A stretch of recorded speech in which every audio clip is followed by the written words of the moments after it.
2, 1, 고! 안녕하십니까. 2022학년도 송도고등학교 진학부장을 맡게 된 이상윤입니다. 반갑습니다. 여러분들 이제 3학년으로 새로 배정이 돼서 이제 공부도 열심히 하고 그 다음에 뭔가 나 자신을 변화시키고자 하는 생각들도 되게 많이 있으실 것 같아요. 여러 가지 고민도 많으시겠지만 우리 선생님들 잘 믿고 또 따라 주시면 여러분과 함께 좋은 결과로 올 한 해 마무리할 수 있지 않을까 생각합니다. 평소에 이제 여러분과 함께 생활하면서 여러 가지 전달 사항들도 많고 여러 가지 이야기들도 많이 하겠지만 일단 오늘은 첫 시간이기 때문에 여러분 간단하게 학교 생활, 입시 관련해서 오리엔테이션 진행하도록 하겠습니다. 자, 오늘 여러분 설명드릴 차례는 먼저 제가 입시에 관해서 간단하게 설명드리고요. 고3 수험 생활, 그리고 조금 부끄러운 이야기지만 제가 살다 보니까 이렇게 여러분들이 좀 살면 좋겠다라는 제 나름대로의 어떤 바람, 그리고 여러분들이 앞으로 인생을 어떻게 살아가야 될지에 대해서 간단하게 좀 말씀드리고 싶습니다. 자, 그러면 먼저 입시에 관해서 간단하게 좀 설명드리도록 하겠습니다. 자, 먼저 일어나겠습니다. 자, 일단 이거를 한번 잠깐 살펴보시면 2022학년도 입시, 그러니까 여러분 졸업한 선배들이죠. 여러분 1년 선배들하고 여러분이 마주하게 될 2023학년도 입시는 사실은 크게 다르지가 않습니다. 작년에 변화가 좀 많이 있었죠. 하지만 2023학년도 여러분 입시는 작년 여러분 선배들이 한번 겪어왔기 때문에 사실상 혼란은 조금 덜할 것으로 예측되고 있습니다. 먼저 여러분 선배들이 이제 어떤 변화를 겪어왔는지를 잠깐만 좀 보도록 하겠습니다. 정시 모집 비율을 30% 이상으로 확대한다라고 일단 이야기가 되어 있는데 이거는 모든 대학에 해당하는 내용이 아닙니다. 잘 들으세요. 모든 대학에 해당하는 내용이 아니다. 어디에만? 서울 소재 상위 16개 대학에 해당하는 내용이었습니다. 그러니까 모든 대학이 다 정시가 확대된다 이렇게 생각하시면 안 됩니다. 작년에 수능 시험 개편됐죠. 자, 국어와 수학에서 공통과 선택 과목 체제가 있었습니다. 그래서 국어는 뭘로요? 일단은 화작, 그리고 그다음에 언매 이렇게 두 개 중에 하나 선택을 했고, 수학은 확통, 그다음에 미적, 기하 이렇게 세 개 중에 하나를 선택하는 체제로 바뀌었었습니다. 그다음에 영어하고 한국사는 원래 절대평가였는데 추가된 거는 제2외국어와 한문이 절대평가로 바뀌었다. 이게 이제 작년에 변화가 되었습니다. 그래서 예전에 아랍어 자기가 공부하지도 않고 그냥 찍어가지고 막 3등급 맞고 이런 게 이제 불가능해진 거죠. 정말로 공부해야 등급을 맞을 수가 있습니다. 탐구 영역이 이제 17개인데 사회 9개, 과학 8개죠. 그 중에 2개를 선택할 수 있습니다. 그러니까 사회 하나, 과학 하나 선택하는 것도 가능한데 무조건 이렇게 할 수는 없습니다. 대학마다 너네 과학 2개, 과학 2개로 반드시 해. 너네는 그냥 사회 하나, 과학 하나 해도 돼. 이렇게 대학마다 기준이 다르기 때문에 확인하셔야 됩니다. EBS 연계율이 작년부터 50%로 떨어졌습니다. 그리고 직접 연계가 아니라 간접 연계이기 때문에 이 부분이 꽤 문제가 됩니다. 특히 영어 같은 경우는 어때요? 직접 연계되면 바로바로 어때요? 문제 풀고 해결할 수 있습니다. 근데 간접 연계가 됐기 때문에 이거 내가 공부한 게 나오는 게 맞아? 라는 생각이 들 수도 있어요. 그렇지만 영어 같은 경우는 어떻게 생각해야 되느냐? 일단 연계 교재를 정말 완벽하게 공부해야 됩니다. 그리고 이 연계 교재하고 연결되는 이 50%의 문제를 풀면서 얘네들은 어때요? 시간을 절약해주는 수단으로 생각하셔야 됩니다. 아무래도 여러분이 한번 그래도 보고 아무리 간접 연계를 할지라도 주제가 비슷하기 때문에 보면 기억이 나거든요. 그러니까 이 영어에서의 연계 교재라고 하는 건 어떤 의미냐? 시간을 절약해주는 문제로 삼으셔야 됩니다. 연계 교재에 나왔던 문제가 수능에 나왔다 그러면 이 연계된 문제들은 굉장히 빠른 시간에 문제를 풀 수 있도록 해야 하고, 나머지 이제 어때요? 예를 들면 좀 비연계 문제들에게 시간 투자를 좀 늘려가면 훨씬 더 성공 비율이 높은 것이죠. 그리고 작년부터 학생부 기재 내용에서 개선이 있어서 자기소개서 이제는 더 이상 쓰지 않죠. 그리고 아, 미안합니다. 자기소개서 문항과 분량에서 내용이 조금 바뀐 게 있고요. 미안합니다. 교사 추천서는 폐지되었습니다. 뭐 이런 내용이 있네요. 자, 그 다음으로 가겠습니다. 자, 대입제도 공정성 강화 방안으로 인해서 여러분에게 해당하는 2023학년도라고 하는 것은요. 2023학년도라고 하는 것은 일단은 학생부의 기재 항목 축소 뭐 여러 가지 있고요. 자기소개서 좀 많이 간소화되었죠. 교사 추천서 폐지되어 있고요. 그 다음에 이제 16개 대학 같은 경우는 수능 40% 이상으로 가게끔 되어 있습니다. 그러니까 작년에 여러분 선배들은 이제 수능으로 선발하는 인원이 16개 대학 같은 경우에 30% 이상, 그 다음에 올해는 여러분 같은 경우는 40% 이상으로 좀 늘어날 예정에 있습니다. 그 다음으로 가겠습니다. 뭐 학생부 기재 내용도 조금 바뀌어 있죠. 그래서 여러분 보시면 여기 보시면 교과 활동이라고 나와 있는 이 교과 활동 여기는 예를 들면 이제 어때요? 이 세특에서 500자, 그죠? 그다음에 종합 의견 500자, 그죠? 뭐 자율 500, 뭐 동아리도 500.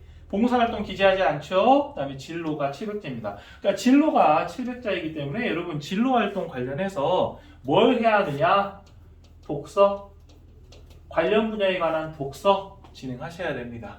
사실 이 독서가 가장 의미가 있다고 봐요. 뭐 여러분이 인터넷에서 자료 찾아봤다 이런 거 사실 임팩트가 없습니다. 독서를 통해서 여러분 교과의 내용을 심화시키고 일단은 교과 내용을 좀 더 심화시켜서 독서한 것이 진로로 연결될 수 있다 이거죠. 수상 경력 같은 경우에는 우리가 어때요? 학기당 1개로 제한이 되고 있습니다. 그렇지만 의미가 있고요. 독서 활동 이거 정말 의미 있습니다. 그래서 독서 중요하다는 거 알아두셨으면 좋겠습니다. 조금 빠르게 가죠. 뭐 생기부 기록의 내용에서 일단은 뭐 뭐니 해도 학생부에서 여러분이 뭐 이렇게 기록할 수 있는 내용들이 많이 이제 축소되고 있기 때문에 뭐니 해도 이제 중요한 것은 뭐예요? 일단은 성적이 중요합니다. 정말 넘버원으로 성적이 중요합니다. 여러분 물론 내신에서 지금 진로 선택 과목이 있긴 하지만 정말로 거기에서 잠깐 삐끗해버리면 정말 여러분에게 치명타가 될 수 있기 때문에 성적이 뭐니 해도 중요하고요. 수상 기록도 참 중요합니다. 학기별로 한 개씩이라고 하지만 정말 임팩트 있는 수상들은 필요하고요. 3학년 때도 역시 뭐 여러 가지 대회들이 있으니까 여러분이 수상을 좀 챙겨보실 필요가 있고요. 당연히 세특 중요하다고 말씀드렸습니다. 추천서가 없어졌다고 했죠. 그렇기 때문에 당연히 행동 특성 및 종합 의견 기록 내용이 엄청 중요해진 겁니다. 이게 일종의 이제 추천서라고 생각하셔도 되겠죠. 이 추천서에 해당하는 행동 특성 및 종합 의견이 뭔가 여러분에게 조금 아쉬운 내용이나 안 좋은 내용이 있으면 당연히 대학 측에서 뽑기가 조금 애매해질 수 있습니다. 창의적 체험활동 기록은 자율과 진로 활동이 있는데요. 개별화가 중요하다. 근데 개별화라는 게 친구들하고 같이 활동하는 것도 물론 의미가 있지만 사실은 독서만큼 개별화 좋은 아이템이 없죠. 그러니까 이 진로 활동 관련해서 반드시 독서 하나 정도는 챙겨주시는 게 좋습니다. 더군다나 700자이기 때문에 내용이 많거든요. 독서 같은 활동이 없으면 사실은 같은 말이 계속 반복될 수밖에 없어요. 의미가 없다는 이야기죠. 정규 동아리 활동의 구체적인 내용들 그리고 관련 있는 자율동아리 명칭 그러니까 자율동아리도 하나 정도 구성해가지고 명칭밖에 못 들어가지만 충분히 이 학생이 어디에 관심 있는지를 보여줄 수 있는 그런 부분들은 필요합니다. 자, 뭐 이런 것들 좀 보시고요. 자, 그 다음 가겠습니다. 뭐 대학 수학능력 출제 범위 지금 글자가 많이 깨져 보이는데요. 좀 미안합니다. 뭐 작년하고 좀 동의를 하고요. 아까 설명드렸던 내용이기 때문에 여러분이 충분히 이해하실 수 있을 겁니다. 여기 보시면요. 아 선생님 그러면 저 이과인데요. 사회탐구 하나, 과학탐구 하나 선택해도 되지 않나요? 그게 되는 데가 있고 안 되는 데가 있다고요. 뭐 예를 들면 여기서 뭐 예를 들면 확통, 미적, 기하 중에서 택 1이 되는 데가 있고요. 그 다음에 자 확통, 미적, 기하가 되는 데가 예를 들면 뭐 동국대 바이오시스템 대학, 서울시립대 조경학과, 한양대 에리카, 외대, 한국상기대 정도는 가능하지만 자연계열 학생들 중에서 미기를 해야 갈 수 있는 대학들은 엄청 많습니다. 지금 여기 나온 대학 말고도 55개교가 있으니까 사실 대부분의 대학들이 이과 친구들 중에서 확통을 해가지고 대학을 가기는 쉽지 않다라는 이야기입니다. 사회과 구분 없이 택할 수 있는 대학이 뭐 이 정도 있습니다. 그러니까 외대 정도로 생각하시면 되는데, 여러분이 내 모든 인생을 외대에 걸겠다라고 하면 이렇게 하셔도 되지만, 사실 그것 말고도 선택지가 여러 가지가 있을 수 있잖아요. 지금 여러분이 생각하는 거하고 다를 수 있습니다. 그러니까 제가 생각할 때는 자연계열 학생들은 반드시 과학을 2개 선택해서 듣는 게 맞겠습니다. 그리고 동일 분야 1, 2를 응시 인정하는 대학이 소수 있습니다. 근데 대부분의 대학들은 동일 분야의 1, 2를 불인정하고 있기 때문에 이 부분도 좀 생각해 보셔야 되겠습니다. 자, 그 다음으로 가겠습니다. 학생부 종합전형의 흐름은 뭐 이런 게 있습니다. 뭐 학생 참여형 교과 활동, 즉 다시 말하면 수업에서 여러분이 어떤 활동을 하고 있느냐, 수업에 얼마나 활발하게 참여하느냐가 중요하고요. 교육과정인데 쉽게 말하면 여러분이 교육과정 내에서 선택 과목을 어떻게 가져가느냐라는 부분이 이 대학에서 보는 굉장히 중요한 기준이 되어 있습니다. 자, 그다음에 그러니까 뭐 예를 들면 이제 이건 종합전형을 쓰는 경우에 해당합니다. 종합전형은 그런데 사실은 이제 여러분 같은 경우에 종합전형이라는 건 쓰는 학생들이 많지는 않습니다. 그거는 알아두셔야 돼요. 뭐 통상적으로 보면 한 2등급 정도까지 좀 넓게 봐서 뭐 이 정도까지 해당한다고 보고요. 뭐 학생부 종합전형이 이렇게 많다고 보기는 좀 어려운 부분이 있습니다. 학생 참여형 수업 계속 강조되고 있고요. 과정 중심 평가 뭐 이런 이야기 있고요. 학과 관련 교과 이수가 참 중요한 기준이 되어 있습니다. 이해하시겠죠? 그러니까 만약에 내가 학생부 종합전형으로 기계공학과를 간다라고 하면 물리학 꼭 수강해야 되는 거죠. 그렇죠? 자, 그런 부분이 있습니다. 이건 종합전형에 해당하는 겁니다. 교과전형은 관련 없습니다. 이거는 나중에 제가 더 말씀드릴 테니까 일단은 전체적인 부분들만 파악할 수 있도록 하겠습니다. 여러분이 요즘 하도 정시 하니까요. 정시로 어느 정도 지원 가능하느냐라는 것을 제가 대략적으로 한번 기록해 왔습니다. 지금 여기 100분인데요. 어디 기준이냐면 국, 수, 탐 기준으로 하겠습니다. 영어는 사실 1등급이 기준인데 사실은 2등급까지도 어떻게 보면 조금 할 수 있겠지만 일단 1등급 기준으로 볼게요. 국수탐 기준으로 해서 100분위가 98% 정도 돼야 문과는 스카이 정도를 봅니다. 자, 근데 여기서 하나가 있습니다.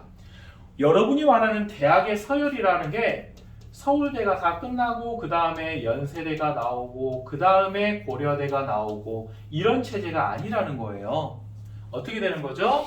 여기 보시면 서울대가 있고 그 다음에 서울대하고 연세대가 이렇게 맞물려 가고 또 고대가 서울대 연대하고 이렇게 맞물려 가는 체제입니다. 무슨 소리냐면 학과가 높으면 학과가 상위권 학과다, 상위권 학과다라고 하면 상위학과라고 하면 연대 상위권 학과다라고 하면 서울대 사실 중위권 정도도 입학을 생각할 정도로 굉장히 많이 겹쳐 있고요. 고대 상위학과다라고 하면 사실 여기도 서울대 중위권 정도의 학과와 맞물려 있다라고 보셔야 됩니다. 그러니까 여러분이 생각하는 대학의 서열이라는 건 이렇게 명확하게 두부 자르듯이 잘라지는 게 아니에요. 학과에 의해서 편차가 엄청나게 심합니다. 그런데 우리 3학년 학생들이 잘못 생각하는 게 뭐냐면 여러분이 예를 들면 여러분 성적에 비해서 대학을 높여간다라고 하면 학과를 낮춰가는 게 맞아요. 근데 어떤 현상이 일어나냐면 대학도 높여놓고 나중에 학과가 마음에 안 든다고 학과도 올려놔요. 대학도 높고 학과도 높아. 그러면 합격 가능성이 있나요? 없어요. 낮아요. 엄청 낮습니다.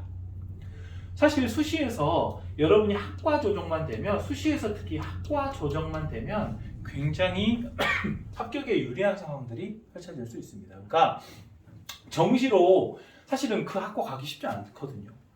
그 대학, 정시로 그 대학 가는 거 쉽지 않아요. 근데 계속 대학도 욕심부리고 학과도 욕심부려버리면 사실은 합격하고는 멀어지는 겁니다.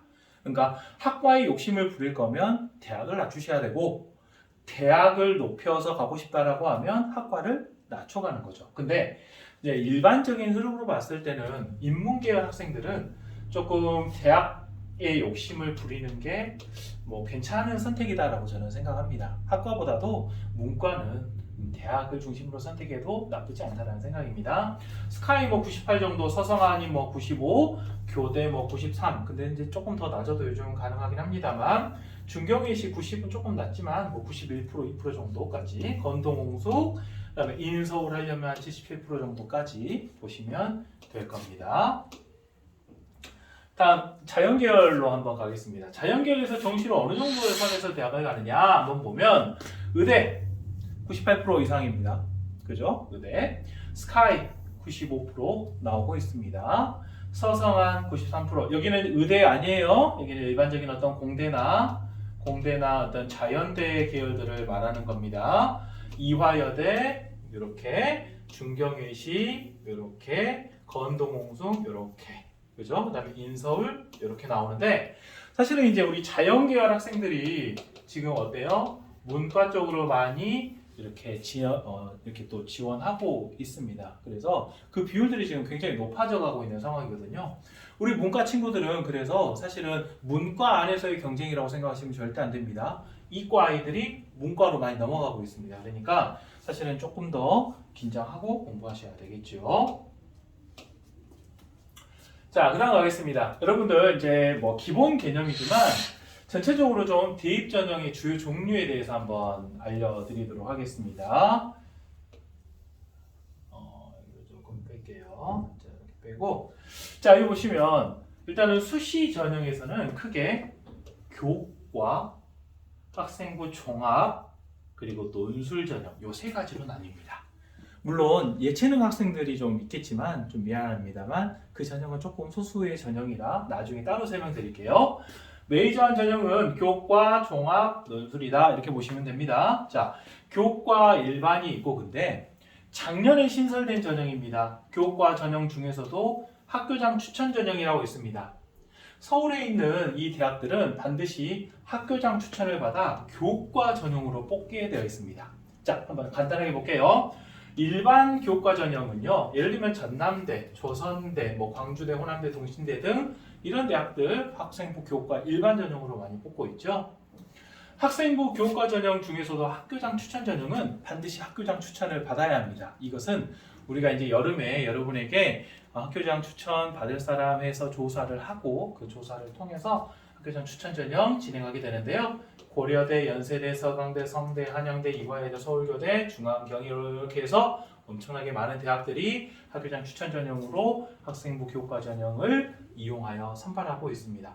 그래서 제가 생각할 때는 여러분들이 지방에 살고 있는 우리 광주나 뭐 예를 들면 지방에 사는 학생들이 뭐 예를 들면 서울로 간다고 했을 때 내신이 좋은 친구들은 이 전형을 한번 고려해 볼 필요가 있습니다.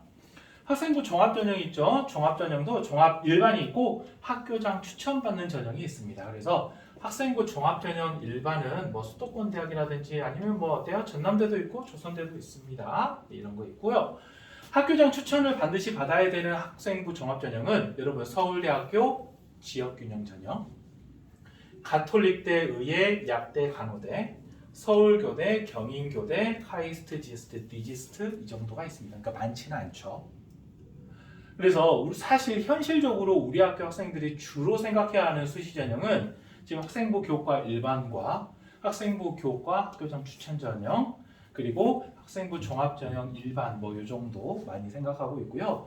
논술 전형은 사실은 좀 이따 말씀드리겠지만 많지는 않습니다. 그리고 정시는 당연히 어때요? 수능 일반 전형이라고 생각하시면 되겠습니다. 자, 그 다음으로 가보도록 할게요. 자, 여러분이 일단은 우리가 기준으로 삼아야 하는 대학은 사실은 이제 전남대학교이기 때문에 전남대학교의 먼저 수능 최저학력 기준을 설명드릴게요. 학생부 여러분이 이제 교과 전형으로 진학을 한다고 했을 때 이제 전남대학교 수시에서는 예를 들면 여기 보시면 의예과 같은 경우에는 작년하고 좀 변화가 있습니다. 수학은 반드시 포함해야 되고 탐구는 두 과목 평균으로 잡습니다. 작년에는 4개 과목, 영어까지 포함한 4개 합에 5였는데 지금은 3합 4예요. 자, 의미를 생각해 봅시다. 4합 5하고 3합 4하고 어떤 게 더 최저 등급이 센 거죠? 그렇죠. 4합 5가 훨씬 더 셉니다. 여러분이 수능을 보시면 알겠지만 꼭 한 과목씩 2가 빠지는 과목들이 있어요. 한 과목씩 뭔가 성적이 확 떨어져서 나오는 과목들이 많다고요. 대부분의 학생들이 그렇습니다. 그렇기 때문에 4합하고 3합하고는 조금 의미가 많이 다릅니다.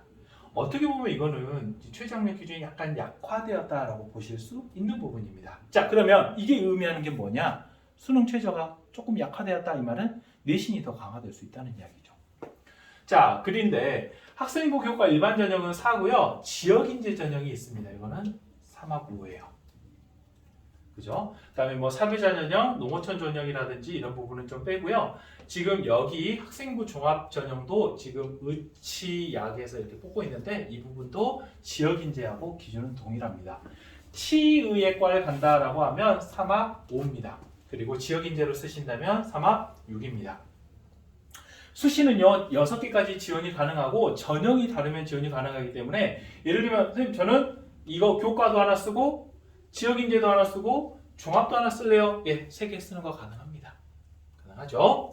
자, 그 다음에 약대, 수의대는 어때요? 3합 6 그리고 지역인재는 3합 7 이렇게 되어 있습니다. 자, 보겠습니다. 문과 친구들 경영대학은요 3합 9입니다. 보이시죠? 3합 9 지역인재 3합 7 돼 있고요.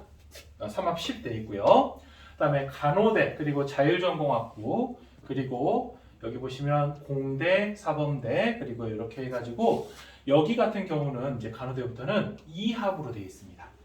그래서 6, 7, 8 그리고 뭐 이렇게 되어 있는데 지금 여기 나와 있는 여기 있죠. 여기 수산해양대학이나 공학대학이라고 되어 있는 데는 여기는 전남대 여수캠입니다. 그래서 기준이 조금 낮죠. 12 그죠? 2합 12 그 뭐 지역 인재는 2합 13이니까요. 사실은 이 정도는 뭐 많이 채울 수 있는 전형이지만 사실은 2합 8 혹은 2합 9 선생님 이거 누구나 다 채울 수 있는 거 아닙니까? 라고 생각하지만 생각보다 최저에서 걸리는 경우가 대단히 많습니다. 그래서 여러분이 수능 공부를 하면서 아, 이 정도 기준은 채워야겠구나 라고 생각하고 공부하시면 되겠습니다.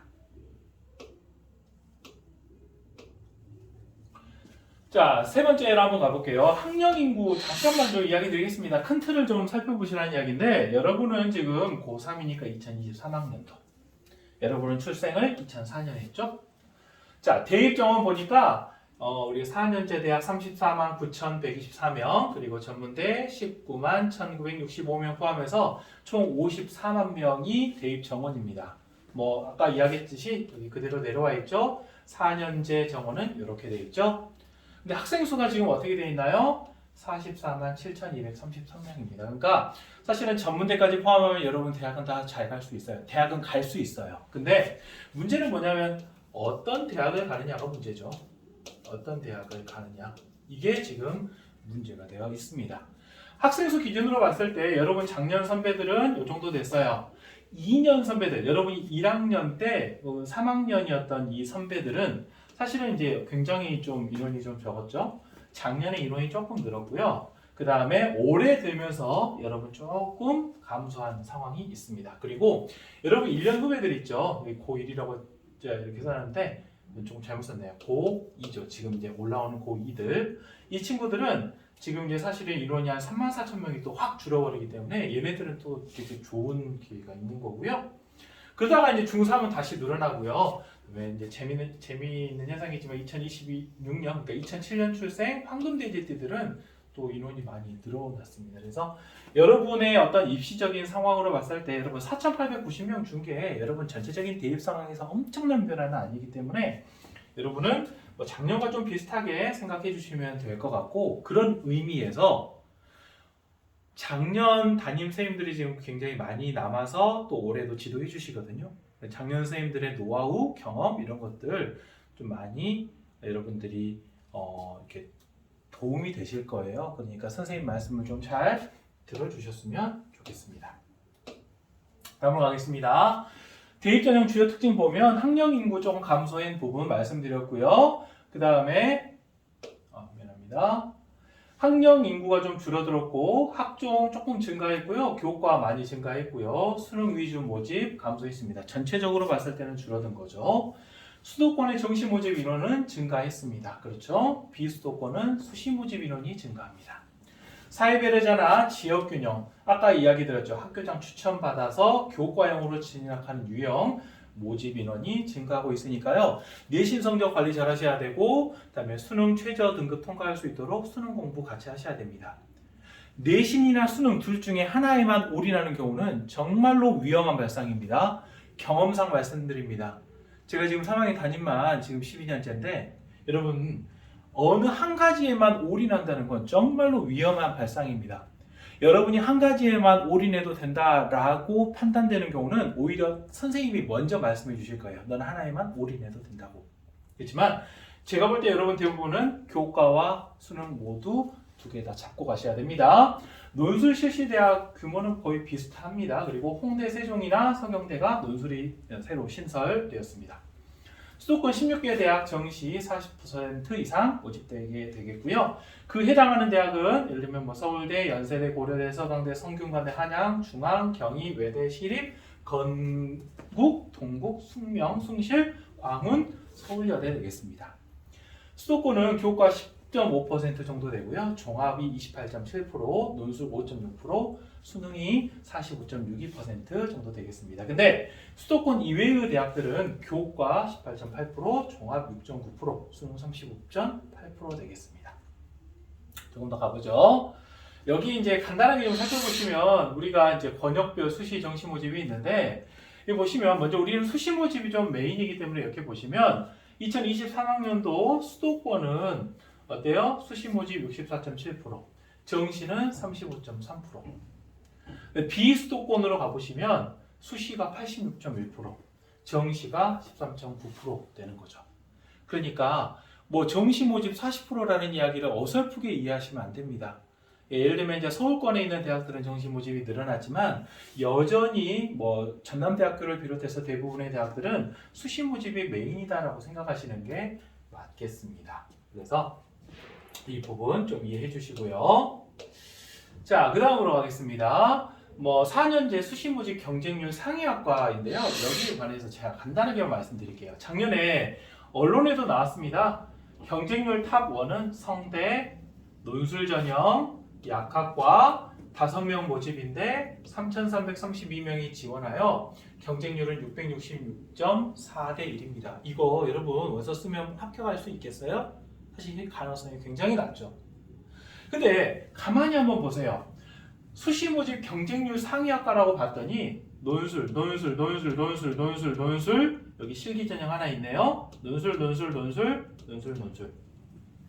학과 한번 보세요. 의예, 한의예, 의예, 치의예. 모집인원 보세요. 엄청 작죠. 여러분이 대입에서 되게 중요한 게 뭐냐면 모집인원하고요. 대입에서 되게 중요한 게 모집인원하고 경쟁률입니다. 당연히 모집인원이 많으면 많을수록 유리한 거고요. 경쟁률은 낮으면 낮을수록 대단히 유리합니다. 모집인원은 이렇게 작아요. 경쟁률은 이렇게 박 터집니다. 당연히 이거 어때요? 합격 가능성 대단히 낮은 거죠. 근데 학과, 전형 보면 다 이래요. 왜 이렇게 썼을까요? 이유는 분명합니다. 일단은 논술로 쓰는 경우는 내신 성적이 안 되기 때문입니다. 왜 의대 약대가 이렇게 셀까요? 자, 수시는 원서가 몇 장이니까 6장 날려요. 그러다 보니까 한두 장 정도는 어때요? 아, 나 있잖아. 혹시라도 라는 생각에 이런 원서를 쓰는 겁니다. 뭐 여러분 말로는 우주상향? 제가 보기엔 우주상향도 아니고 진짜 이거 태양권으로 날아가는 거죠. 그죠? 이거 사실은 가능성 없는 원서고 본인도 알아요. 그럼에도 불구하고 이렇게 원서 쓰는 거예요. 저는 우리 숭덕고 학생들이, 우리 숭덕고 친구들이 이러지 않았으면 좋겠습니다. 본인이 안 되는 거 알면서도 이렇게 원서 쓰는 이유가 뭔지 궁금해요. 혹시라도라는 생각인가요? 아니에요. 그러시면 안 됩니다. 정확한 자기 진단이 있어야 되고 자기 수준에서 조금 상향하는 건 물론 충분히 가능하지만 이렇게까지 상향해서 원서 쓰는 것은 저는 여러분에게 추천하지 않습니다. 왜 추천하지 않냐고요? 여러분이 이렇게 원서 쓰잖아요. 처음에 원서 쓸 때는 이 원서가 나에게 굉장한 상향 원서라는 걸 알아요. 근데 시간이 지나고 나면 잊어요. 그리고 어떻게 되죠?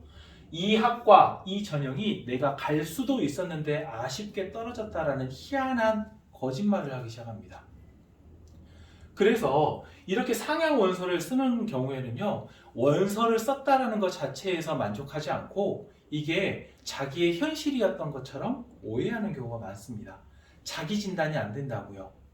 메타인지 발동이 안 된다고요. 정확한 자기 진단이 안 되기 때문에 이런 원서 사실은 쓰시면 안 된다고 저는 말씀드리고 싶습니다. 그래서 보여드리는 거고요. 수시 경쟁률로 보는 입시, 지금 사실 수도권과 지방권이 완전히 지금 쪼개지고 있는 상황이다라는 걸 보여드리는 거고요.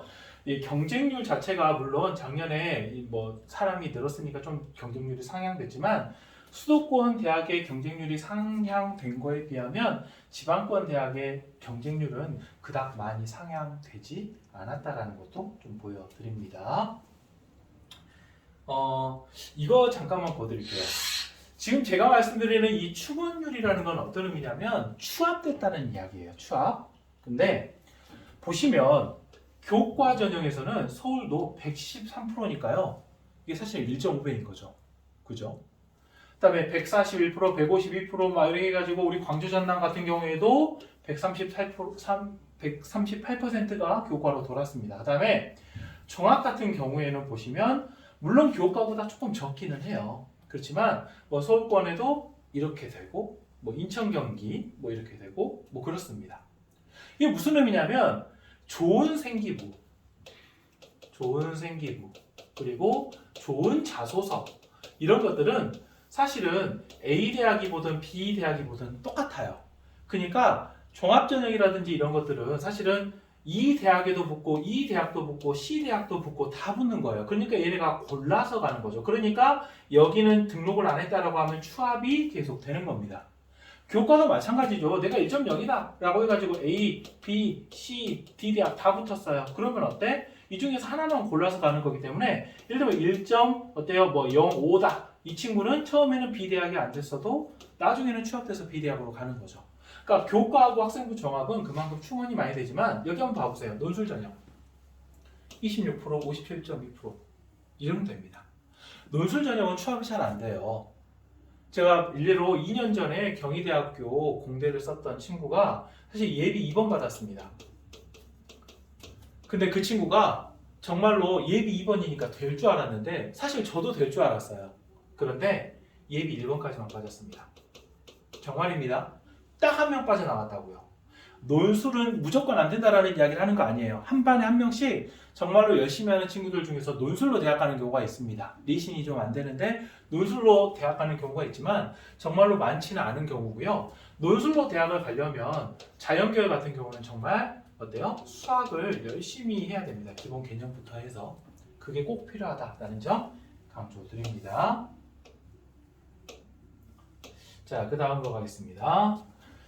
자, 뭐 수시 대입 전형 일정에 대해서 간단하게 좀 말씀드릴게요. 우리가 원서 쓰는 일정이 9월 13일부터 17일까지인데요. 이 날짜가 사실은 이제 추석이 지나고 그 다음에 바로 원서를 쓰게 되어 있습니다. 알아두시고요. 전형 기간은 이제 이 전형 기간의 의미가 뭐냐면 뭐 면접이라든지 뭐 논술고사라든지 뭐 이런 것들을 실시한다는 이야기입니다. 뭐 이렇게 실시하고요. 합격자는 12월, 15일까지 나오게 되어 있습니다. 그런데 합격자가 뭐 10월에 나오는 대학들도 있습니다. 그건 나중에 말씀드리고요. 합격자 등록하고 뭐 충원 마감하고 이렇게 마감 27일에 마감하게 되어 있습니다. 일단은 9월에 원서 쓴다라고 생각하시면 되겠고요. 그다음에 정시 대입 일정은요, 뭐 사실은 수능 성적으로 대학 가는 거기 때문에 12월 29일부터 내년 1월 2일까지 원서 모집을 하게 됩니다. 자, 간단하게 입시를 제가 설명을 드렸는데요. 이 입시에 관련해서는 사실은 이제 모집 요강도 나오고 조금 더 이제 자료들도 계속 이렇게 보완이 되기 때문에 제가 지속적으로 이렇게 자료 만들어서 여러분에게 입시 관련된 내용들은 계속 설명을 드릴 예정입니다. 그렇기 때문에 선생님이 이렇게 동영상으로 만들어서 입시 설명하는 자료들 여러분이 좀 잘 듣고 새겨주셨으면 좋겠고요. 그 다음에 제가 이제 올해는 작년과는 달리 이제 수험생활이라든지 아니면 여러분 인생에 조금 도움이 될 만한 이야기들을 좀 할까 해요. 사실은 제가 원래는 남의 인생에 이렇게 막 개입하고 이래라 저래라 이야기하는 걸 별로 이렇게 탐탁치 않게 생각을 했거든요. 뭐 여러분도 충분히 뭐 여러분 인생을 이끌어 나갈 능력이 있지만, 근데 생각해 보니까 그래도 어른들이 조금 더 경험해 보면서 인생 이렇게 사니까 참 좋고 이렇게 살면 안 되겠구나라는 이야기를 한번 해주면 좋겠다라는 생각도 작년에 제가 되게 많이 했습니다. 그래서 올해는 이런 시간들을 조금 많이 가질까 합니다. 뭐 한 달에 한 두어 번 정도는, 두 번 정도는 뭐 이런 잔소리를 간단하게나마 동영상으로 좀 만들어 볼까 계획하고 있는데요. 먼저 제가 수험생활에 관해서 중요한 내용들 몇 가지만 좀 안내해 드리겠습니다. 당연히 교복 입으세요. 그리고 여러분들 생활복 아마 있을 겁니다. 너네들 선배는, 여러분 선배는 체육복 입고 다녔는데 빨간색, 그죠? 근데 여러분들은 이제 생활복 입고 아마 제가 보기에도 뭐 사이즈 뭐 작다 이런 이야기 하실 이유는 하나도 없습니다. 반드시 교복 입으시고요, 아니면 생활복 둘 중에 하나만 입어주시고, 등교할 때 추우면 외투 입으세요. 그 대신 학교에 오면 따뜻하기 때문에 외투는 반드시 벗어주시기 바랍니다. 두 번째, 담배 피지 마세요. 이건 사실은 너무나도 뻔한 이야기지만 우리 3학년 친구들 중에 담배 피는 애들이 좀 있다. 근데 이 흡연으로 인해서 생기는 피해가 엄청납니다. 무슨 피해가 있느냐? 이 흡연으로 인해서 이제 담임선생님들 다 모이셔가지고 회의해야 하고, 회의를 통해서 이제 어때요? 징계 내려야 하고, 징계의 과정들을 또 다 관찰하고 처리해야 됩니다. 사실은 여러분을 위해서 일단 선생님들 하실 일이 너무 많아요. 일단은 여러분들 입시, 그리고 여러분들 수업 준비, 이거 두 개만 해도 벅찬데 그 에너지를 흡연하는 친구들 때문에 너 담배 피웠냐, 어디서 피웠냐, 왜 피웠냐, 이거부터 해가지고 징계 내리고 얘가 징계 내려서 잘하고 있는지를 확인하는 과정들 속에서 에너지를 다 뺏기는 거예요. 사실은 흡연하는 친구들, 그리고 적발돼가지고 걸리게 되면 사실은 주변 친구들에게 엄청난 피해를 주는 겁니다. 담임선생님들이 교재 연구, 그리고 입시 연구에 시간을 못 써요. 흡연 관련한 부분 때문에 스트레스 엄청나게 받으십니다. 제발 담배 피지 마세요. 등교하시면 바로 휴대폰 그리고 태블릿 제출하시기 바랍니다. 그리고 한 가지 더, 스마트워치 이용하지 마세요. 스마트워치 쓰지 마시고요. 쓰실 거면 제출하세요. 학교 바깥에서는 쓰셔도 아무 말 하지 않겠습니다. 제발 4번 정말 중요한데, 제발 수업 시간에 성실하게 좀 참여해 주세요. 부탁드립니다. 왜 그러냐면 고3이 되면 수업을 좀 불성실하게 참여합니다. 아마 여러분이 불성실하고 싶어서 그런 게 아니라 약간 이런 생각이 있는 것 같아요. 고3이니까 약간 좀 가오? 뭐 이런 것도 있을 수 있고, 뭐 애들 앞에서 좀 나댄다? 뭐 이런 평가를 받을까봐 걱정하는데, 얘들아 걱정하지 마라. 사람들 너네한테 그렇게 관심 없어. 너네 인생에 대해서 크게 뭐 어때? 어째 나댄다 어쩐다 이런 이야기 안 한다고요. 걱정하지 마시고 대답 잘 하셔야 돼요. 대답을 잘 하셔야 여러분 뭐가 그래요? 졸음이 좀 줄어듭니다. 그리고 이렇게 해야 여러분들 확실히 성적이 좋아져요. 그 수업 시간에 좀 성실하게 참여하셨으면 좋겠습니다. 특히 경고한다. 2학기 되면 막 자습하겠다고 미쳐 날뛰는 애들이 있는데, 그 아이들 제가 근자에 보기로 좋은 결과 1도 없습니다. 정말 제 양심을 보고 말씀드릴게요. 수업 시간 내팽개치고 그 시간에 자습하는 거 있잖아요. 도움 1도 안 됩니다. 수능 성적 잘 나왔냐고요? 전혀 아닙니다. 절대 그렇지 않아요. 여러분들 꼭 기억해 주시고 수업 시간 잘 참여하시고 하면 좋겠습니다. 인사 잘하셨으면 좋겠어요. 인사 잘해가지고 누구한테 욕먹는 경우가 없습니다. 혹시 지나가다가 선생님이 여러분이 인사하셨더라도 못 받아주시는 경우 있어요. 근데 그거는 의도적으로 여러분을 이렇게 무시해서가 아니라 사실은 선생님이 다른 생각을 하시거나 아니면 이야기하시면서 놓치시는 경우니까요. 꼭 인사 잘해주셨으면 좋겠고, 진학실을 출입할 때는 인사 후에 자기가 누구인지 말하고 출입을 하도록 하겠습니다. 이해하시겠죠? 지금 1, 2, 3, 4, 5번 말씀드렸지만 가장 중요한 거 저는 4번으로 봅니다. 수업시간 참여 잘 하셔야 돼요. 수업시간 참여 잘 하셔야 되고, 그 다음에 뭔가 여기에서 뭐 나 자습할래요 해가지고 뒷자리 가가지고 자습하는 거 도움 1도 안 된다라고 제가 분명히 말씀드립니다. 저의 경험, 이게 1년, 2년 해가지고 뭐 결과 안 나온 애들이 있다라고 하면 제가 이렇게 말씀 못 드려요. 저도 저 나름대로 오랜 기간 동안 3학년 보면서 1학기 때는 열심히 하는데 2학기 때는 자습하려고만 하더라고요. 근데 그 자습하다가 정말로 하나같이 다 하나의 예외도 없습니다. 정말로 다 성적 안 나왔습니다. 그러니까 수업 듣고 열심히 하는 애들이 성적 잘 나오더라고요. 기억해 주세요. 끝까지 이렇게 하셔야 됩니다. 자, 그 다음에 몇 가지 할게요. 인강하고 학원은 좀 적절하게 좀 다니셨으면 좋겠어요. 자, 한번 좀 말씀드릴게요. 저 일주일에 2회로 좀 제한을 했으면 합니다. 아시겠죠? 예.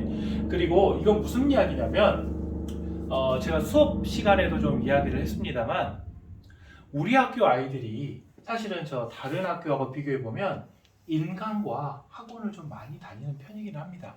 이걸 제가 뭐라고 할 생각은 없는데, 여러분의 마인드는 좀 바꾸실 필요가 있어요. 공부 누가 하는 겁니까? 공부 누가 하는 거예요? 여러분이 하는 거예요. 정말 저는 여러분이 공부하면서 저는 되게 답답하다고 생각했던 게 뭐냐면, 예를 들면 수학 현우진 수업을 들어요. 근데 그게 문제가 뭐냐면 현우진이 짜놓은 인강대로 인강을 그대로 듣고만 있는 거야. 인강을 그대로 듣고만 있어요. 그래서 현우진이 문제 풀어주고 있으면 거기서 그거 보고만 있는 겁니다. 이거 의미 있나요? 의미 1도 없습니다. 이렇게 공부하시니까 성적이 안 오르는 거야. 인강 듣다 보면 어때요? 당연히 졸려요. 그러니까 인강 듣다가 자. 그리고 현우진 인강 보시면 알겠지만 이게 강의가 많기 때문에 뭐 하냐면 진도 빼는데 정신이 없어.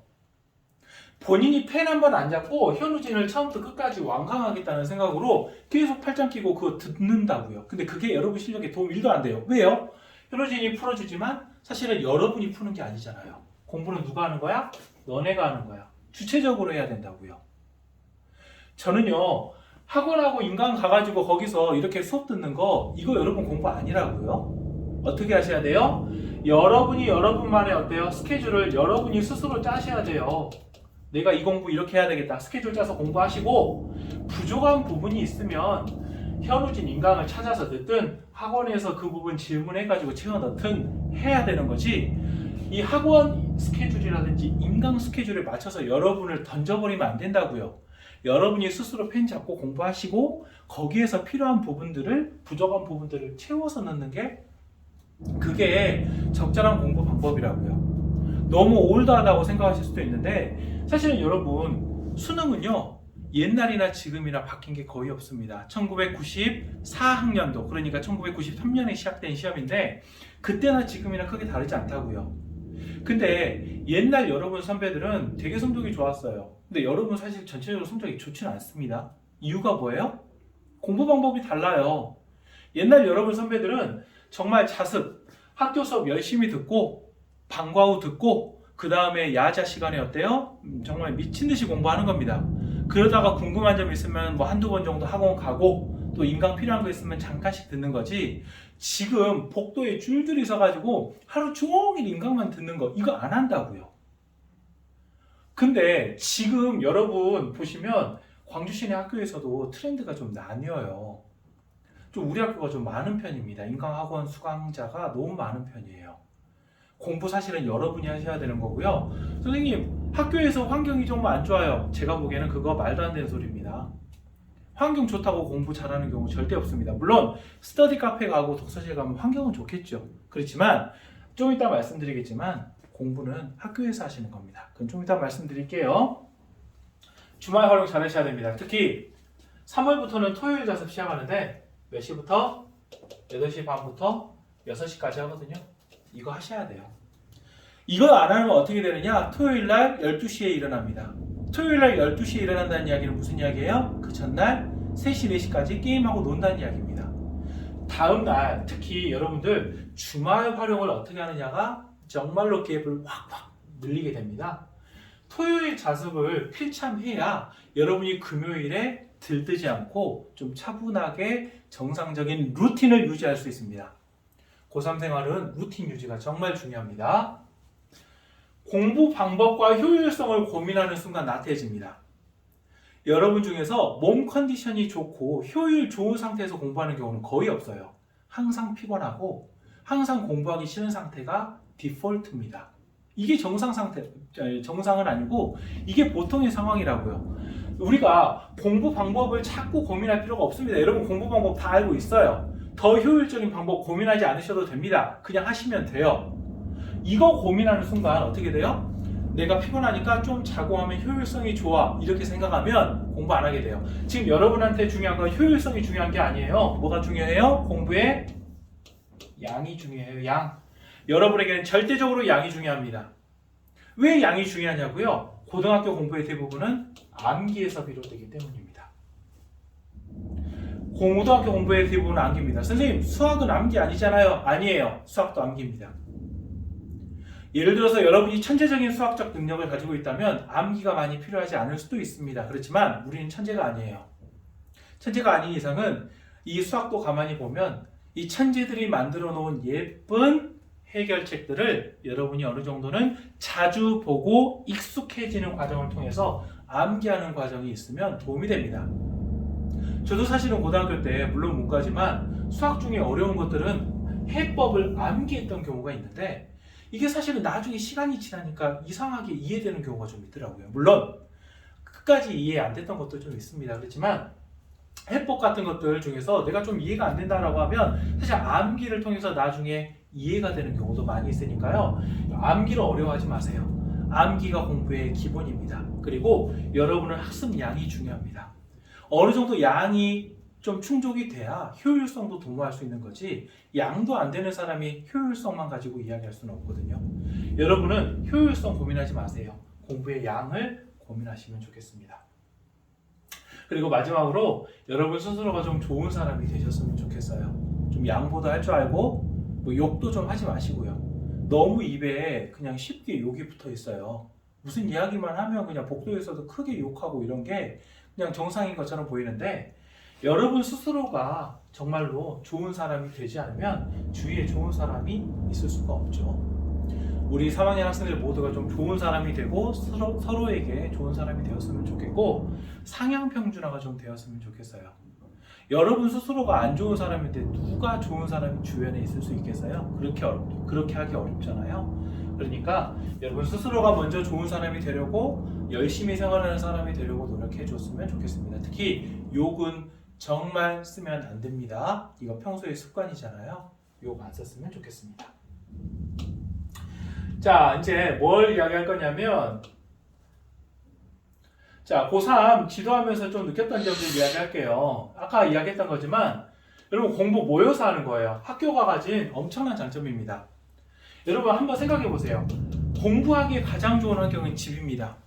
왜 집이냐고요? 책상 넓죠? 그리고 어때요? 쉬고 싶으면 쉴 수 있어요. 뭐 화장실 가고 싶으면 마음껏 갈 수 있어요. 여러분 마음에 거릴 게 하나도 없다고요. 환경상으로는 집이 가장 좋습니다. 그 다음 좋은 데가 어디냐고요? 예를 들면 스터디 카페 같은데 그 다음이 뭐 학교일지 모릅니다. 그냥 환경 자체로만 보면 그럴 수 있어요. 그런데 사실 공부의 효율로 보면 학교가 제일 좋아요.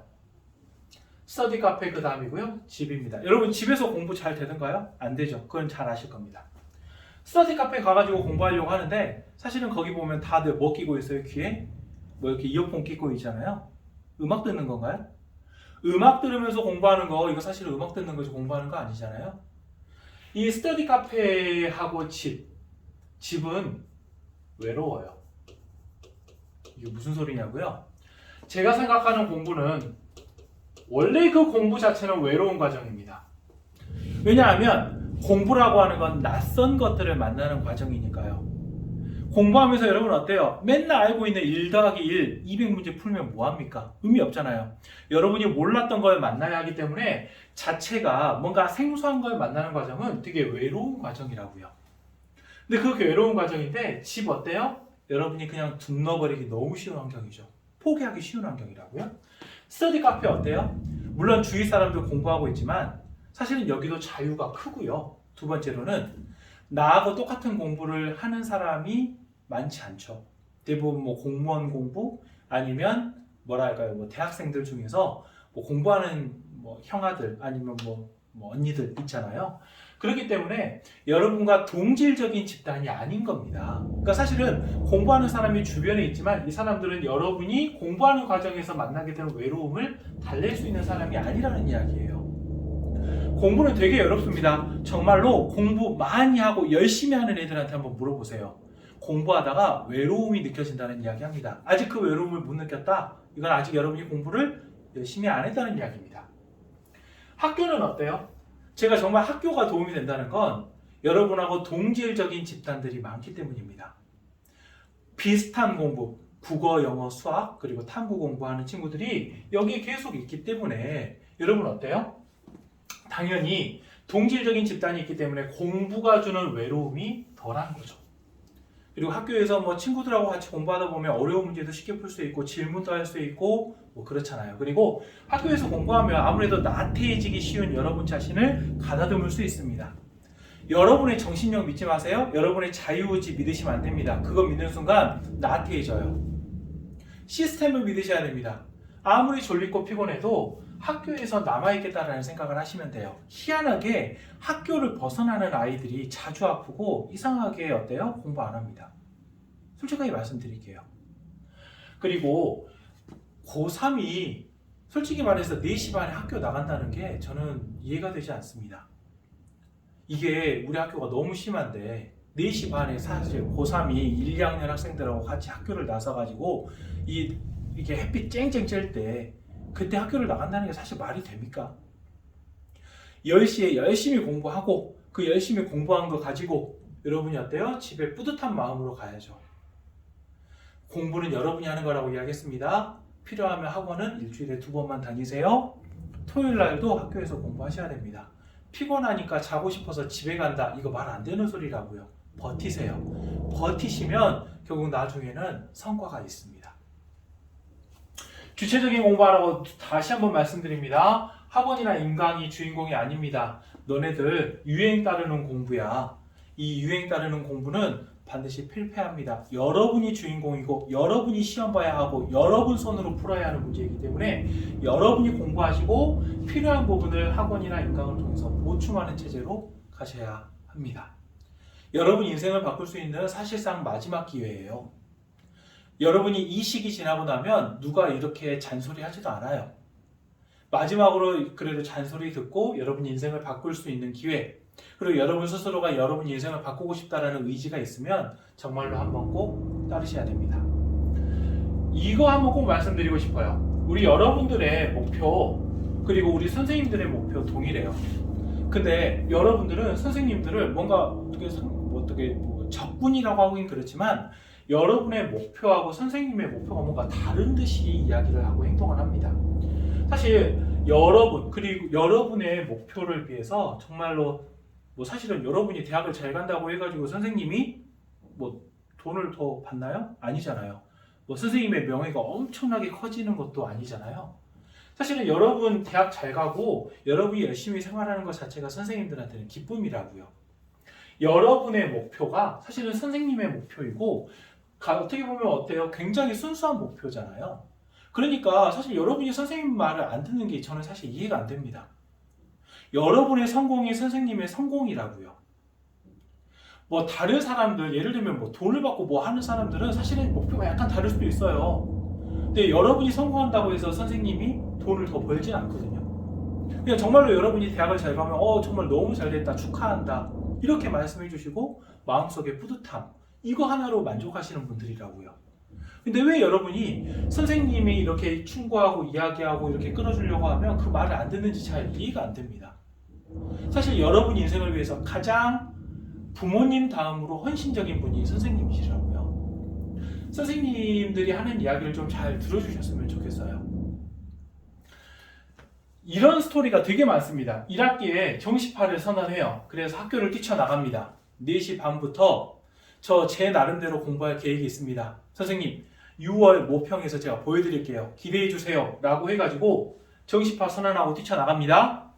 6월의 성적이 곤두박질 칩니다. 제가 이야기했잖아요. 학교 밖에 나가가지고 공부 잘 되는 경우 1도 없다고. 정시파 선언했어요. 그런데 성적 안 나와요. 당연히 정시파 선언했으니까 내신 버렸습니다. 근데 수능도 사실 안 나와요.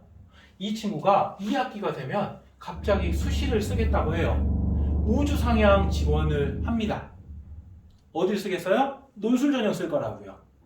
논술전형 쓰면서 어때요? 과는 높은 데 씁니다. 예를 들면 약학과 쓴다고요. 성대 약대 쓴다고요. 666대 1을 쓴다고요. 원서 쓰고 나서 어때요?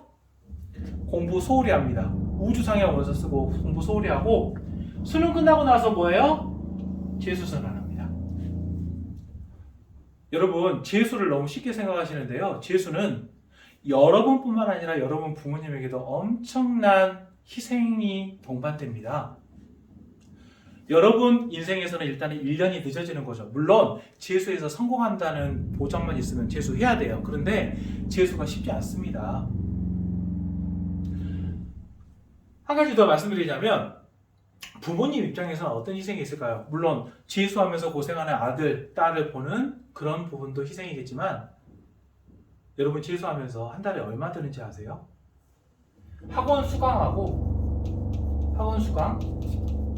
플러스 밥값 들 거 아닙니까? 320만 원 이것만 320이에요.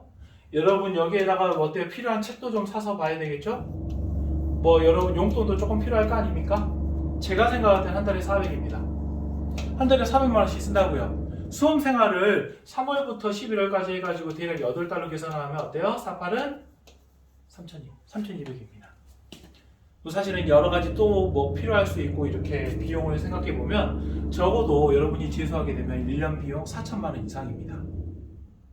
돈으로만 모든 걸 환산하면 좀 그렇지만 사실은 여러분 인생이 1년 늦어지는 거 그리고 어때요? 여러분 부모님에게도 좀 재정적인 부담이 4천만 원이면 꽤 큰 거잖아요. 여러분 좀 죄송한 마음 들잖아요. 그렇죠? 그러니까 여러분 사실은 정말로 공부 안 하는 친구들 중에 대표적인 사례들이 전부 다 학교 밖 뛰쳐 나가가지고 공부하는 경우라고요. 제발 부탁합니다. 학교에서 공부하세요. 정시파 선언은 여러분이 하는 게 아니에요. 이건 선생님이 봐드릴 겁니다. 너는 정시로 해도 되겠다라는 판단은 선생님이 하는 거지 여러분이 하는 게 아니라고요. 내신과 수능 둘 다 챙겨가시길 바랍니다.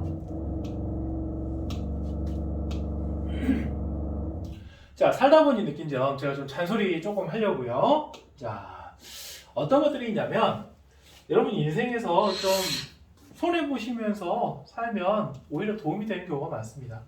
마음도 편하고요.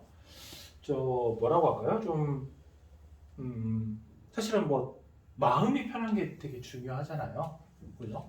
예를 들면 내가 내 이익 다 챙겼는데 마음이 좀 불편해. 그러면 그거 별로 이익 아니잖아요. 그죠? 근데 내가 좀 손해보고 예를 들면 쓰레기통 주변이 좀 더러워. 그래가지고 내가 그냥 어때 좀 손으로 청소했어. 어때요? 손 한번 씻으면 되잖아요. 약간 손해보는 거지만 사실은 그렇게 하면 마음 편하잖아요. 그리고 이렇게 하면서 여러분 어때요? 주변 친구들에게 좋은 영향도 줄 수 있는 거죠. 두 번째, 살아있을 때 살아있고 죽어있을 때 죽어라. 죽어있을 때 살고 살아있을 때 죽지 말라. 이 말은 뭐냐면 수업 시간에 여러분들 자습하면 자습 잘 되는가요? 안 되죠. 수업 시간에 수업할 때 수업 들으시고 자습 시간에 자습하시고 그죠? 그리고 자습하면서 필요한 인강 들을 때 인강 들으시고 뭐 해야 할 시간에 하세요. 꼭 그 시간이 아닌 그 시간에 꼭 이상한 거 하는 애들이 있습니다. 그렇게 하는 거 결코 좋지 않습니다. 그러니까 지금 이렇게 제가 이 오리엔테이션 하는 시간에도 딴 거 하지 마시고 그냥 이 시간에 들으세요. 이 시간에 이거 딱딱 열심히 하시면 됩니다. 매 순간 열심히 하시면 된다고요. 책 사는데 돈 아끼지 말라 이 말은 무슨 말이냐면 여러분 책을 너무 안 사요. 책 좀 사서 공부 좀 하세요. 문제집을 너무 아낍니다. 문제집 사가지고 풀지도 않아요. 그렇게 아까운가요? 그렇지 않죠. 예를 들면 스튜던트강 영어 같은 경우에도 그냥 사서 그냥 너무 아끼지 마시고 그냥 쫙쫙 풀어가세요. 심지어 기출문제집 이런 거 사가지고도 나중에 수능 보기 전에 푼다고 아끼는 애들이 있는데 그냥 푸세요. 그리고 나중에 또 푸세요. 그러시면 되잖아요. 예전에는 문제집을 엄청나게 애들이 많이 풀어가지고 쫙쫙 넘어가는데 지금은 그렇지 않더라고요. 문제를 좀 많이 풀었으면 좋겠습니다. 그리고 여러분 이제 물론 돈도 중요하지만 사실은 젊었을 때는 돈이 전부가 아니더라고요. 젊어서는 공부하는 게 훨씬 도움이 됩니다. 예를 들면 내가 알바해가지고 1시간에 10,000원 벌었어. 1시간에 10,000원. 근데 사실은 나중에 공부해가지고 조금 더 좋은 직장, 조금 더 좋은 커리어를 쌓으면 사실 1시간에 10,000원이 뭡니까? 1시간에 20만 원도 벌고 30만 원도 벌 텐데요. 공부해가지고 여러분의 능력을 만들어 놓으면 여러분 사실은 1시간에 10,000원 이게 문제가 안 된다고요. 지금 여러분은 사실은 돈을 버는 시기가 아니라 사실은 공부해야 되는 시기고 돈 쓰는 게 당연한 시기입니다. 그러니까 책 사는데 너무 돈 아끼지 않으셨으면 좋겠고 돈을 좀 너무 민감하게 돈에 이렇게 반응하지는 않으셨으면 좋겠어요. 자, 그냥 거의 끝나갑니다. 세상 사람들 나에 대해서 별로 관심이 없으니까요. 너무 주변 사람들 의식하지 않으셨으면 좋겠습니다. 다른 사람이 나를 어떻게 생각하나 이런 것들 고민하지 않으셔도 좋고요. 감사하는 마음으로 좀 사셨으면 좋겠습니다. 여러분을 위해서 여기 있는 고3 선생님들 날마다 아침에 오시고 주말에도 쉬지 못하고 나오시고 그 다음에 아까 뭐 일정 보셔서 아시겠지만 수시 모집 일정이 추석 다음이에요. 그러면 추석날 사실은 제대로 못 쉬신다는 이야기입니다. 이렇게 여러분들을 위해서 고생해 주시는 분들이 계시니까 제발 좀 감사하는 마음으로 사셨으면 좋겠어요. 심지어 길 지나가다가도 여러분이 사실은 연필 한 자루 깎아본 적 있으세요? 만들어 본 적 없으시잖아요. 그 연필 만들기 위해서 얼마나 또 많은 사람이 고생합니까? 여러분 만사에 좀 매사에 좀 감사하는 마음으로 사셨으면 하는 생각입니다. 여러분 아침이 너무 힘들어요. 근데 아침에 생산성을 끌어올리지 못하면 사실은 하루가 허무하게 갑니다. 아침에 학교 오셔가지고 좋으느라 정신없어. 4교시까지. 오후에는 밥 먹고 나니까 졸려. 사실은 오후에는 피곤할 수 있는데요. 여러분 아침에 생산성 끌어올리지 못하면 그 하루는 되게 무의미하게 갈 경우가 많습니다. 아침에 생산성 끌어올리려면 어떻게 해야 돼요? 여러분 제가 생각할 때는 12시 혹은 12시 30분 정도 되면 항상 자야 됩니다. 이 시간에 자야 돼요. 밤을 뭐 딴 거 하지 말고. 여러분이 이 시간 이후에 생산성 있는 활동 하나요? 안 그래요. 대부분 인스타 하고 있다고요. 게임하고 있다고요. 생산성 1도 없는 일 한다고요. 게임 이야기 한번 할까요? 너네 지금이야 게임이 재밌지만 수능 끝나고 나서 게임 안 합니다. 지금 축구 재밌죠? 수능 끝나고 나서 축구 하라고 해보세요. 축구 안 합니다. 공부에 대한 도피처로 지금 게임과 축구가 나온 거라고요. 이렇게 인생을 도망가면서 사시면 안 됩니다. 여러분 항상 이 시간 내에서는 자고 항상 어때요? 한 6시 30분 정도에 일어나는 루틴을 유지하시면 좋겠어요. 루틴을. 암기는 아까도 이야기했지만 모든 학습의 기본이니까요. 암기를 게을리하시면 안 됩니다. 이게 두뇌 개발에도 도움이 되더라 뭐 이런 이야기입니다. 앞으로도 제가 여러 가지 잔소리들을 이렇게 동영상으로 만들어서 안내해 드릴 예정이지만 3학년이 돼서 여러분들 새로운 각오로 시작하는 마당이니까요. 제가 조금 생각했던 것들 말씀드립니다. 여러분들 이제 좋은 2022년 함께 만들어 갑시다. 우리 선생님들도 최선을 다할 거거든요. 당연히 여러분도 최선을 다해 주셔서 우리 서로 이렇게 협력해 가면서 좋은 1년 한번 만들어 가셨으면 좋겠습니다. 여러분 인생을 바꿀 수 있는 어쩌면 마지막 기회일 수 있습니다. 선생님들 이야기 잘 마음속에 새기시고 1년 좀 남다른 각오로 좀 생활하셨으면 좋겠습니다. 자, 이상으로 오리엔테이션 마치도록 하겠습니다. 감사합니다.